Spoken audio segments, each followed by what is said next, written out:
boa noite. Estamos chegando para mais uma live Papo com Tilé, o programa que foi sucesso no rádio, em lives há 1 ano e 3 meses, através do nosso Instagram, @Antônio Tilemon. Neste Instagram, ou nestas lives, a gente tem focalizado todo tipo de assunto.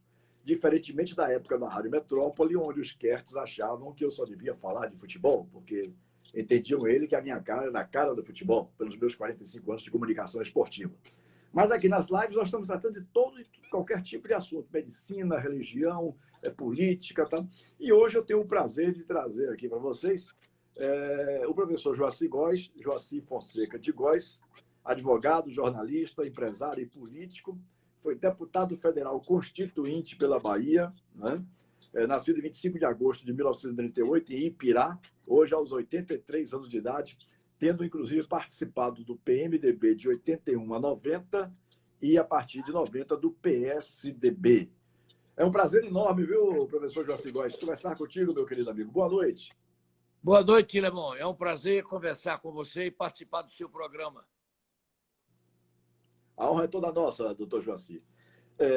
Eu fiz questão de convidá-lo porque eu gostaria de trazer uma pessoa experiente no mundo político, né? O senhor sabe que essa coisa de política a gente tem que ter muito jeito, tal, e se a gente traz uma pessoa que não tem muito conhecimento, assim, às vezes as pessoas não entendem muito bem. Mas com a sua experiência, com a sua vivência na política, como é que o senhor vê o Brasil no dia de hoje, politicamente falando, professor Joacy Góes? Eu vejo o seguinte: o Brasil depositou no Bolsonaro uma confiança extraordinária no momento excepcional da vida brasileira, dando a oportunidade do Brasil traçar um novo caminho. E o Bolsonaro, apesar de todo o apoio popular que ele recebe, tem até um governo substantivamente bom. O governo, no plano das realizações materiais, tem muito o que apresentar, mas ele próprio tem tido um comportamento extremamente imaturo para alguém que é presidente da República, e o resultado prático disso é que ele está jogando este capital enorme fora, né, pelo que ele fala e não pelo que ele faz. O resultado disso é que o Brasil hoje vive aquela que, na minha opinião, é a pior de todas as ameaças, de todos os males, que seria o retorno do lulapetismo, um político e um partido que trouxeram um contributo final extremamente negativo para a vida brasileira. Um verdadeiro vanguardista, o conjunto lulapetismo, um verdadeiro vanguardista do atraso. E é por isso que, na minha opinião, esse esforço que o Brasil desenvolve nesse momento para encontrar uma conciliação entre os diferentes candidatos que se apresentam pela terceira via, essa é, de fato, uma tentativa que merece, na minha opinião, todo o aplauso do brasileiro, porque esse clima de antagonismo, esse clima de ódio que tomou conta da nação é muito ruim para o desenvolvimento do nosso país em qualquer das suas dimensões. Bom, o Bolsonaro mostrou no dia 7 de setembro um verdadeiro apoio do povo, né? O apoio popular a ele realmente é algo muito claro. O senhor acha que ele corre risco de perder uma eleição, ele indo disputar o Bolsonaro? Sim. Bolsonaro? Se ele não Sim. trancar a boca, ele vai chegar a 10%. Ele abre a boca, é um desastre. Eu votei nele, apoiei ele, mas temos que reconhecer isso. É um erro atrás do outro, o último. Uma coisa que não tem grandes males assim, não interessa. O que interessa é a percepção popular. Como é que a primeira-dama vai se vacinar nos Estados Unidos? Eu não acho. Você pode ir, a sua mulher pode ir fazer isso. A minha eu posso. Mas o presidente da República não pode.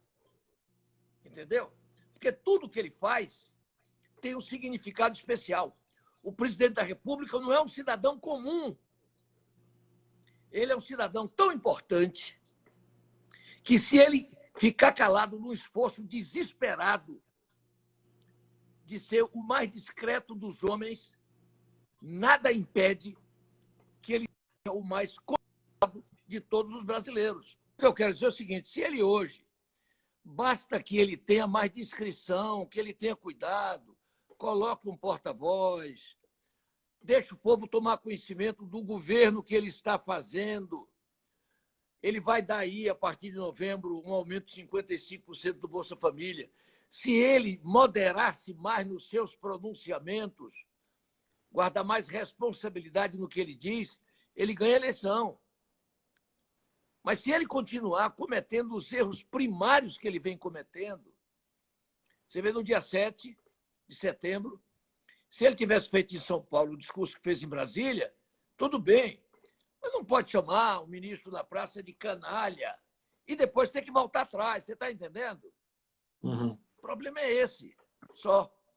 E ele, portanto, é inassessorável. O problema do presidente da República é que ele é inassessorável.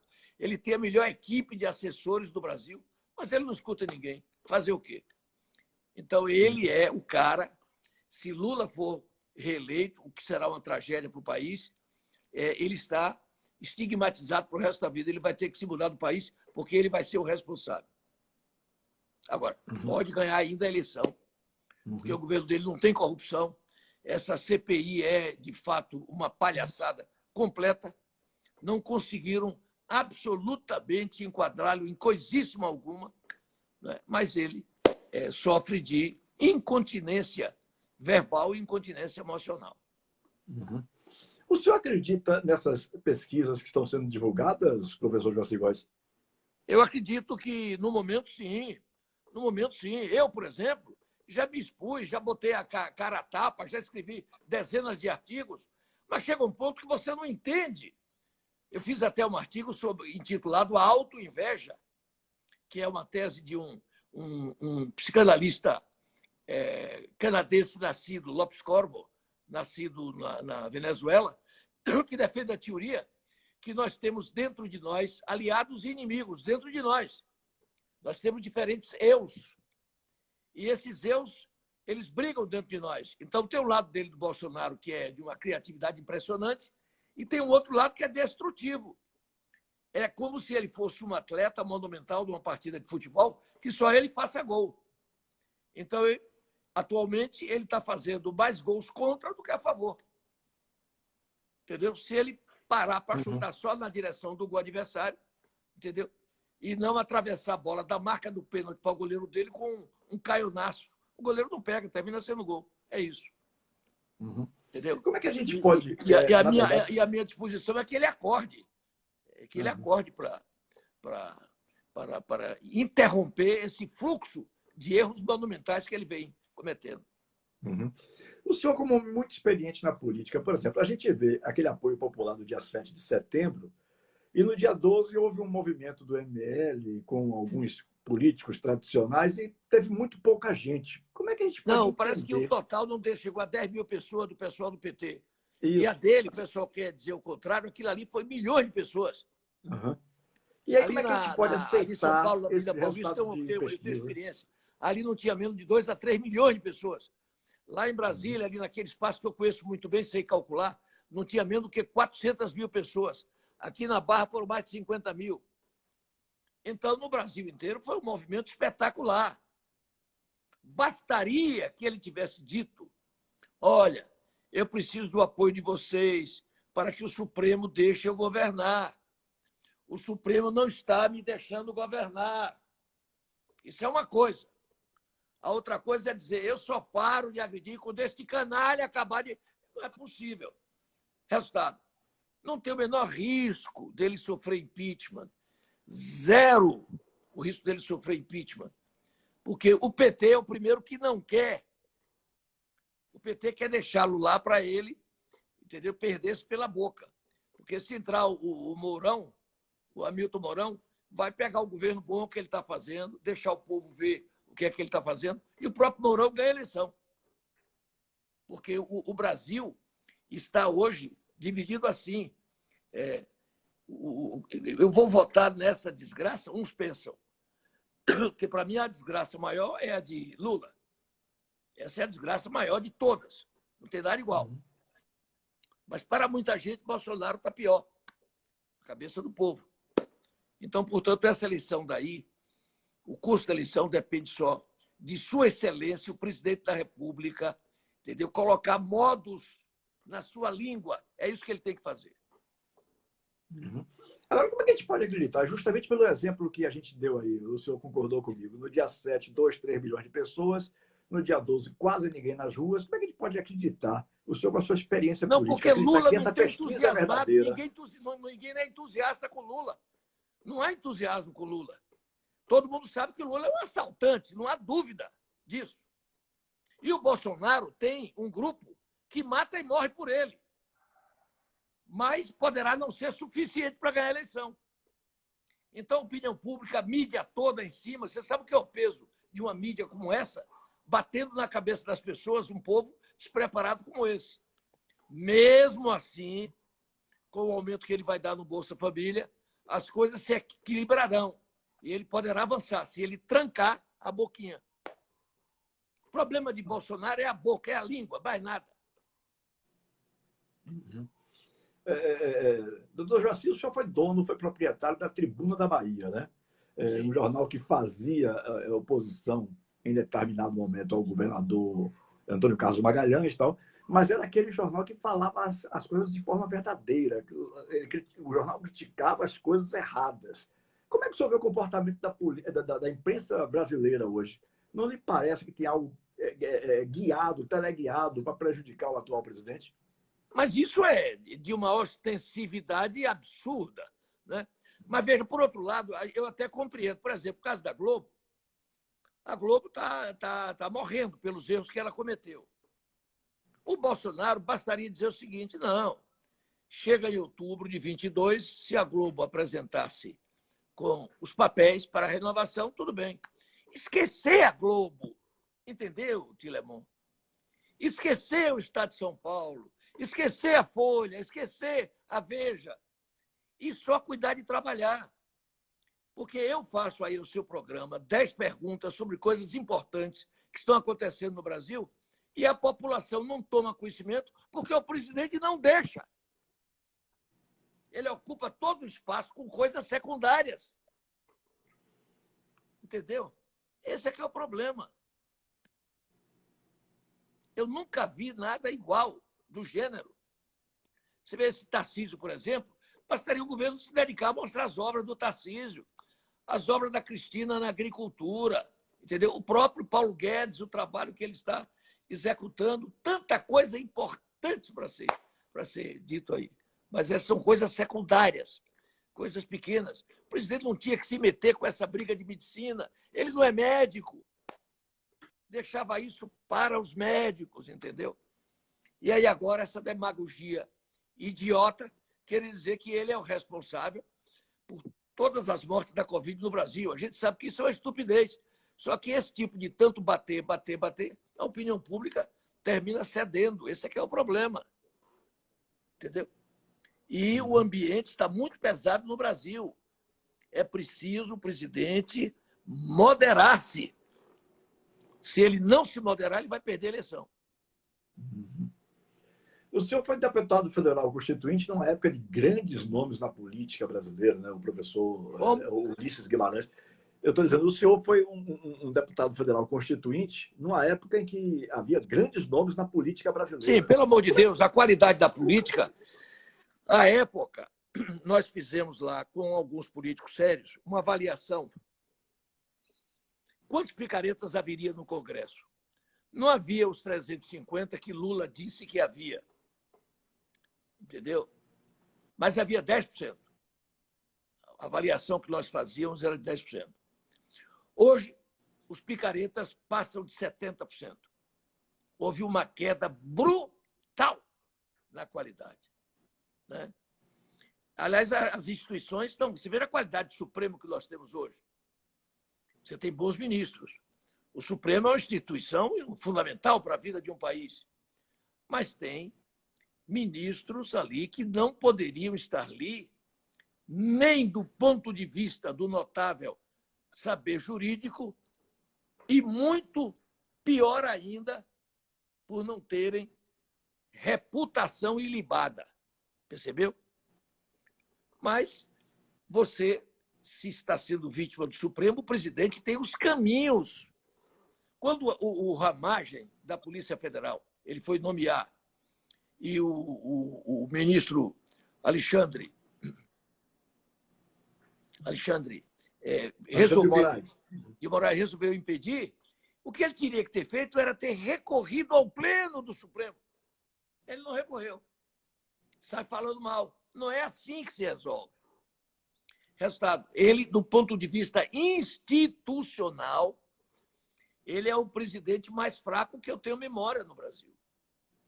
E não há hipótese para haver um movimento, um golpe de Estado, para ele ficar na presidência. Essa possibilidade não existe. Uma possibilidade até pode haver, mas se houver isso, ele não ficaria na presidência. É preciso ter equilíbrio. O presidente da República tem que ter equilíbrio. Então, portanto, o destino dele está na mão dele. A vitória dele, Tilemon, para a presidência da República, não tem precedentes na história da humanidade. Nunca, em eleições democráticas, houve uma vitória tão espetacular quanto a dele.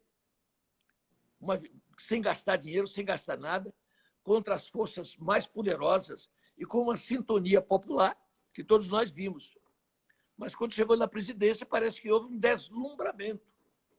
E ele uma crise atrás da outra crise. Uma manchete às 9 horas da manhã, outra às 9h30, outra às 11. Não dá, meu irmão. Ninguém pode ser Tramontina 10 vezes ao dia, entendeu? É preciso moderação. Tinha um porta-voz, tirou o porta-voz. Para quê? Essas críticas que eu estou fazendo, seria muito bom que chegasse ao conhecimento dele, para ele saber que pessoas que o apoiaram, como eu, etc., estão dizendo a ele: basta, presidente. Moderação, presidente. Porque se ele tivesse feito no dia 7, estaria com uma força imensa. Mas, resultado, ele teve que recuar. E aí, ao recuar, ele decepcionou aquele pessoal mais modesto que achava que ele podia tudo. Chegar lá, meter os pés no Supremo, fazer, não pode fazer isso. Nós estamos numa democracia. E eu, portanto, digo a você o seguinte: eu já estou trabalhando na busca de uma terceira via, porque eu não sei o que é que pode acontecer. Porque ficar esse impasse Lula-Bolsonaro vai ser muito ruim para o país, entendeu?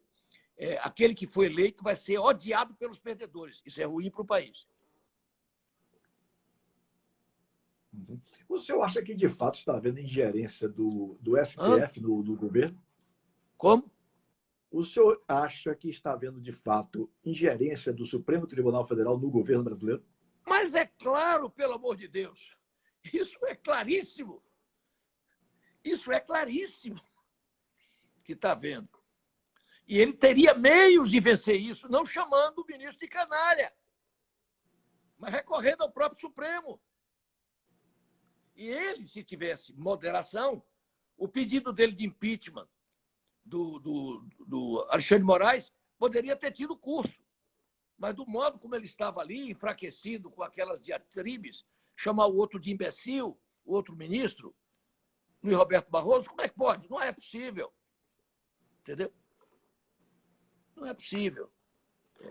Então, portanto, o problema do presidente só tem um. Ele não tem oposição. A oposição dele é a mais calhorda, a mais fraca que eu já vi na minha vida.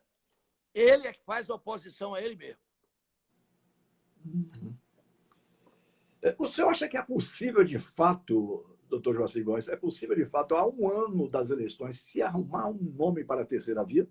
Acho muito difícil, porque cada qual acha que o nome deve ser ele. Acho muito difícil, né? Mas nada é impossível, porque se não houver esse nome, o segundo turno vai ser entre Lula e Bolsonaro. Isso eu não tenho dúvida, nenhuma dúvida. E a vitória de Bolsonaro só depende de uma pessoa no Brasil: Jair Messias Bolsonaro. Trancar a boca. Entendi. O senhor confia nesse sistema de urnas eletrônicas, professor Joacim Góes? Totalmente, completamente. Até porque você tem a condição técnica de estabelecer uma vigilância. Isso não é nenhum segredo para ninguém. E ele até que poderia fazer o que fez, mas é o método de fazer. É querer impor assim por cima de tudo. Ele poderia conversar, ponderar, colocar e tal. Mas na porrada assim não vai, meu irmão. Não vai, nem você, nem eu, nem ninguém. Ainda mais pessoas que são. O senhor acredita, professor Joacim Góes, que o Michel Temer, ao fazer com que Bolsonaro assinasse aquela carta, ele poderia estar trabalhando como se fosse colocar o nome dele à disposição para essa terceira via? Ou o senhor não acredita nisso? Não, primeiro ele foi chamado. Ele não se ofereceu, ele foi chamado para colaborar. E segundo, e esse eu conheço muito bem, e que eu sou muito amigo, fomos vizinhos de porta e etc. Nos falamos toda semana. É um gentleman, fez um mandato 2 anos e meio excelente naquelas condições dele, mas muito bom. O próprio Bolsonaro reconhece, o Paulo Guedes reconhece que ele deu régua e compasso aos desmandos que vinham sendo praticados pela Dilma, que é uma pessoa reconhecidamente incapaz, foi uma invenção alucinada de Lula para fazer dela um verdadeiro poste no particular, né? Então, ele não quis dizer isso, mas o Brasil sabe que, se ele for chamado, ele atenderia a esse chamado, né? Mas eu acredito, eu não acredito que ele venha a ser uma solução para a terceira via, porque isso vai depender dos parceiros que estão aí, vai depender do Ciro Gomes, que estão aí, dos Mandettas, que estão aí, entendeu? Dos Dórias, que estão aí, dos Eduardo Leite, que estão aí e tal, né? Então, aí vai ter que ter muita conversa, sob pena de que haverá o segundo turno, de o Bolsonaro, se tivesse moderação de linguagem, já fiz contas, poderia estar com 60% de apoio popular. Se não fosse a falta de equilíbrio nos seus pronunciamentos. Ele estaria com 60% popular, ganharia a eleição no primeiro turno. Ele vai e ele pode terminar o primeiro turno na frente de Lula, se trancar a boca. Eu tenho que repetir 1 milhão de vezes, né? Se continuar fazendo o que ele vem fazendo, ele vai terminar com 10%. O senhor acredita que Lula, de fato, sairá candidato? Quem? O senhor Essa, para acredita mim, que, é de uma fato... possibilidade, ele pode pensar 2 vezes. Porque eu temo, isso seria péssimo, que se Lula vier vencer a eleição, aí sim há um risco real dele não tomar posse. Porque é um insulto contra a nação, um sujeito que fez o maior assalto ao erário que se tem conhecimento no mundo, né? E aquela reviravolta vergonhosa proporcionada pelo Supremo Tribunal Federal. É um ato que enodoa o Supremo Tribunal Federal. Depois de um processo aberto com aquela publicidade toda, todo mundo acompanhando, etc. Então, descobri, depois de passar por todos os tribunais, com toda a clareza, que houve uma impropriedade processual, uma novidade que o senhor, aquele ministro lá do Fachin, achou, mas não, o ministro... Aquilo ali é um jogo de cena para enganar a opinião pública, né? E a ministra Carmen Lúcia, por fim, mudar o voto dela, entendeu? Colocando sob suspeição a sua honradez, para mim era mulher honrada, etc. Mas parece que houve uma contaminação do Supremo em matéria de conduta imprópria para uma Suprema Corte. Tanto que foi feita uma pesquisa aí, em toda a história do Supremo, agora, a aprovação popular do Supremo é a mais baixa de todos os tempos. Dos seus 130 anos de vida, o Supremo tem a mais baixa estima do povo brasileiro nesse momento. Muito bem, gente. Estou conversando hoje com o doutor Joacy Góes, político tradicional, político de muitos anos aqui na Bahia, foi deputado federal constituinte. Nós estamos conversando sobre o momento atual da política brasileira, né? É verdade, Joacy, que foi atribuída a você uma frase, eu quero saber se essa frase foi realmente dita por você, que entre Fernandinho Beiramar e Lula, você ficaria com Fernandinho. É verdade isso? Claro, sem dúvida nenhuma. Repito aqui novamente, entre Lula e Fernandinho Beiramar, eu voto em Fernandinho Beiramar e explico. Porque Beiramar eu posso depois tirar ele, e Lula é a demonstração de que o povo brasileiro realmente, entendeu, tem um governo que merece. Porque não é possível, entre tantos políticos que aí existem, de qualidade. Aliás, eu estava ouvindo um debate lá onde São Paulo, na Globo News, e vendo que os 3 candidatos que falaram, né, falaram mal de Bolsonaro, mas falaram muito pior ainda de Lula. Né? É uma coisa inacreditável. É um povo que não tem vergonha, não tem caráter, entendeu? Votar num cara como Lula, que enganou o Brasil inteiro, entendeu? E montou a maior quadrilha de que se tem notícias para assaltar o país. Verdade. No panorama local, na política que o senhor viveu muitos anos, não sei se ainda hoje tem alguma vivência política, no cenário político local, o que é que o senhor acredita que possa acontecer em 2022, Joacy Góes? É natural que o cenário local reflita, em grande medida, o desdobramento do cenário nacional.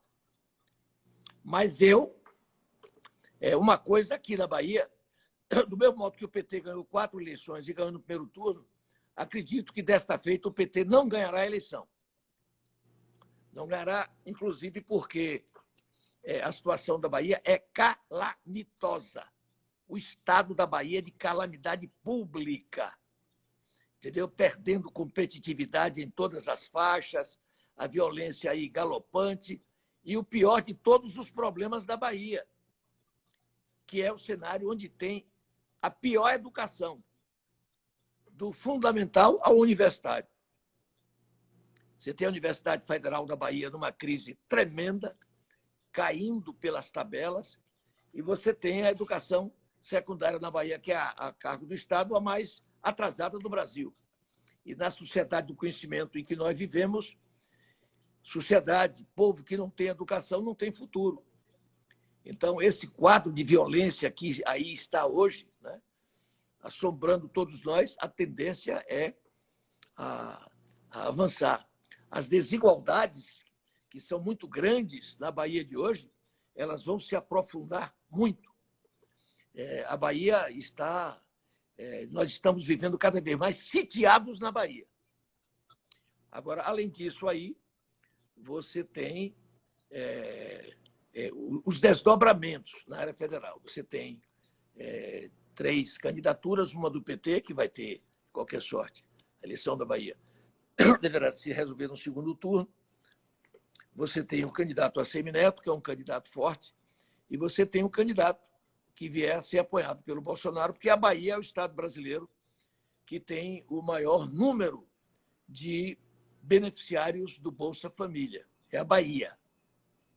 Mais de 40% do eleitorado da Bahia recebe Bolsa Família. Eleitorado esse que vai ter um aumento no Bolsa Família de 55% a partir de novembro. Isso, do mesmo jeito que os coronéis no passado, antes do Bolsa Família, eles que mandavam no eleitorado pobre do Nordeste brasileiro.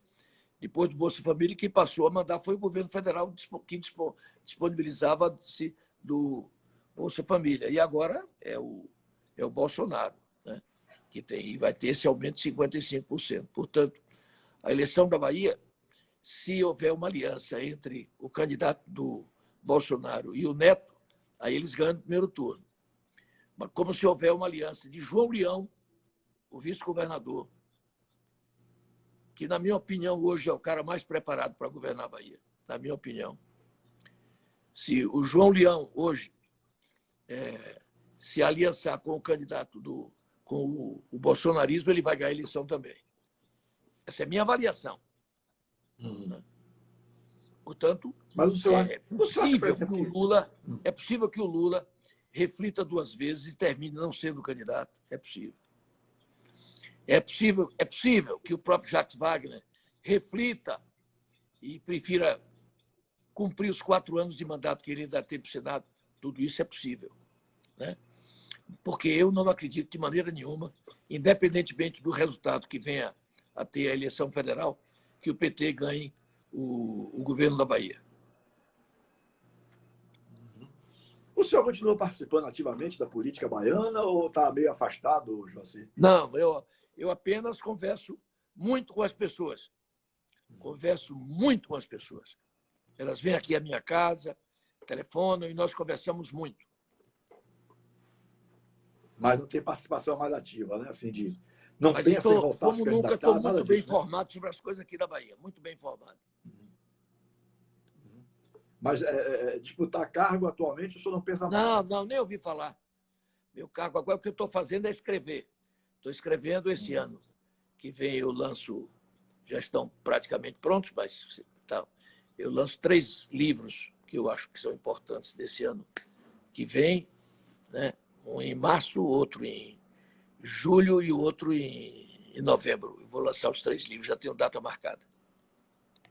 Sobre temas de grande interesse geral. Um deles, o primeiro, o título define o seu conteúdo. Esquerdas e direitas, porque eu percebo que as pessoas não sabem, quando eu digo pessoas, pessoas de nível superior, professores universitários, não sabem o que é esquerda e o que é direita. Tem uma noção muito superficial, entendeu? É mais ou menos você, como grande cronista, que sempre foi esportivo, é como 95% dos torcedores. Sabe que o time tem 11 jogadores, etc., mas não tem muita noção do que é o papel do técnico, não sabe nem da marcação de falta, disso, aquilo, etc. Mas todo mundo gosta, né, do futebol. É parecido com a política, todo mundo gosta, etc. Fala todo mundo de esquerda, não sei o quê, mas abre a boca para dizer bobagem que não tem mais tamanho. Entendi. Professor Joacir, o senhor falou aí na possibilidade, por exemplo, de Neto, a semineto, uma possibilidade, né? Compor com o bolsonarismo, com o Bolsonaro. O senhor acredita que, de fato, isso possa Eu acho acontecer? que, se não sair um candidato à terceira via, ele não tem alternativa. Ah. Ele não terá alternativa. Porque imagine, vai para o segundo turno. Lula e Bolsonaro, ele vai ficar com quem? Se sair um candidato à terceira via, ele vai para a terceira via. Mas eu não, por hora não vi jeito ainda. Não vi jeito. Que pode Não, aparecer, pode. Não, eu estava Que me pode referindo, aparecer, pode. eu estava me referindo mais ao panorama local. Como é que seria possível essa união de Neto com o Bolsonaro, já que Neto critica tanto o Bolsonaro, né? Pelo menos no momento atual. Ele poderia não fazer grandes alardes, etc., mas compor como candidato do Bolsonaro, entendeu? Que Bolsonaro vai ter um candidato aqui, ou para o Senado, ou para vice-governador, qualquer coisa. Né? O senhor acha que o Porque João Roma senão tem chances? o Neto pode correr um risco. Não é provável, mas é possível ele não ir para o segundo turno, se ele jogar mal. Se ele jogar mal, apesar de hoje estar na frente das pesquisas e etc., mas ele está na frente das pesquisas pela boa administração que ele fez. E não pela política que ele está fazendo. Que, a meu ver, ele cometeu alguns erros, que não são erros incorrigíveis, mas cometeu alguns erros e que ele não pode se aprofundar nesses erros, na minha opinião. Uhum. Sim, mas eu estou falando especificamente do ponto de vista local, né? O senhor acredita que João Roma tem alguma chance de ganhar o governo da Bahia? Repare bem, se Bolsonaro emplacar, e a Bahia tem 4,5 milhões de beneficiários do Bolsa Família. Se Bolsonaro emplaca, é só calcular com 10 milhões de votos. Se ele tiver 3 milhões de votos, ele já está no segundo turno. E isso poderia impedir que Neto fosse para o segundo turno. Aí ele iria, digamos, com o candidato PT. Neto ia apoiar quem? No segundo turno, o candidato João Roma, digamos que fosse João Roma. Ou ia apoiar Jacques Wagner. Entendeu? Uhum. A política tem essas coisas. Você vai, os cenários vão se desenhando e quando você descobre, você está no mato sem cachorro. Repare, Rodrigo Maia, que eu conheço bastante, ele foi lá, ficou na presidência, papel bom e tal. Cometeu um erro de achar que brigando com o Bolsonaro, as esquerdas iriam dizer esse é o homem e tal. Pode não se eleger deputado federal pelo Rio de Janeiro. Aqui na Bahia, por exemplo, na eleição de 18, foi muito ruim Neto só deixar conhecer que não era candidato no dia que fecharam as inscrições. E aí, o candidato dele, o Zé Ronaldo, sofreu a maior derrota que se tem em memória, prejudicando a candidatura de vários antigos companheiros à Câmara Federal, como foi o caso de Antônio Embaçaí, que perdeu a eleição, o caso de Aleluia, que perdeu a eleição, Benito Gama, que perdeu a eleição. E esse pessoal se afastou do Neto. Joaci, para a gente finalizar, eu gostaria de fazer a você a mesma pergunta que eu sempre faço aqui a todos os convidados. Né? Eu deixei de lhe perguntar sobre alguma coisa que você gostaria de ter falado e eu não lhe perguntei? Não, acho que você foi muito abrangente. Muito abrangente. Mas uma coisa que eu sugeriria você dar sempre ênfase é isso. Para mim, por exemplo, eu classifico como muito ruim o governo de Rui Costa. Porque um governo em que a educação não vai bem é, por definição, um governo ruim. O que faz a prosperidade dos povos na sociedade moderna é educação de qualidade para o seu povo. Não há exceção a essa regra. O Brasil, em matéria de educação, está no 80º lugar no mundo e a Bahia está em último lugar do Brasil. A educação da Bahia é de padrão do Haiti, é padrão inferior da Bolívia, é o padrão mais baixo da América Latina, o da Bahia. É padrão africano, com todo o respeito que me merecem meus irmãos africanos. Mas a educação na África não é de padrão de qualidade, como todo mundo sabe. É uma tragédia a educação da Bahia. Tem sido, nos governos petistas, a educação na Bahia uma verdadeira tragédia, coroando com esse último governo do governador Rui Costa. Joaci, muito obrigado, viu, querido, pela sua participação. Prazer foi meu, Tilemon. Um forte abraço. Grande abraço você para é tão bom na política quanto é no esporte. Bondade, meu querido. Um abração, hein? Boa noite. Um abraço. Obrigado.